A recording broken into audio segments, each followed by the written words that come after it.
Bratislavský kraj je okrem dvoch krajov na východe asi jediným krajom, kde pribúdajú obyvatelia.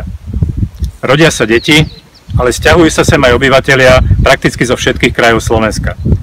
Developeri stavajú nové bytovky, stavajú nové rodinné domy a takmer všetko sa predá. Ľudia sa nasťahujú do nového a hneď sa pýtajú, kde sú služby, kde je škôlka, zdravotné stredisko, obchod. Som v čiernej vode. Tu developeri postavili stovky rodinných domov, prakticky bez vybavenosti. Pre mňa je to odstrašujúci príklad, ako sa to robiť nemá. Podľa mňa zlyhala obec, najmä z hľadiska územného plánovania. A preto chcem prispieť k tomu, aby sa takýto príklad už v kraji nemohol opakovať. Aby nebola možná výstavba bez patričnej vybavenosti. Pretože počúvam od starostov, že najmä v okolí Bratislavy sa intenzívna výstavba ešte len chystá. Preto chcem navrhnúť zmeniť územný plán samosprávneho kraja tak, aby sa v ňom presadil princíp, že na istý počet obyvateľov musí byť nová škôlka, obchod, zdravotné stredisko a ďalšia vybavenosť. Keďže je to záväzné pre všetky obce v kraji, tak by to mohlo pomôcť.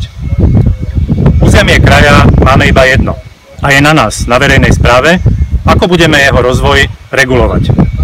Nedávno vyšla zaujímavá kniha od architekta Petra Žalmana Urbanistický atlas Bratislavy. Architekt nej analyzuje vzťahy mesta a jeho zázemia, najmä v oblasti dopravy, životného prostredia, odpadov a ďalších vzťahov. Presne toto by mal robiť samosprávny kraj. To znamená prijať akčný plán územného rozvoja kraja, byť aktívnym aktérom územného rozvoja a riešiť tie vzťahy, ktoré presahujú rámec jednej obce.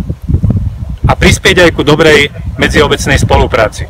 A prispieť k tomu, aby sa presadil princíp, že bez infraštruktúry a vybavenosti nie je možná výstavba. A prispieť aj k tvorbe životného prostredia tým, že kraj založí nové krajinárske parky, či v Rači, Petržalke alebo Záhorskej Bystrici. Územné plánovanie a územný rozvoj prispievajú ku kvalite života obyvateľov kraja.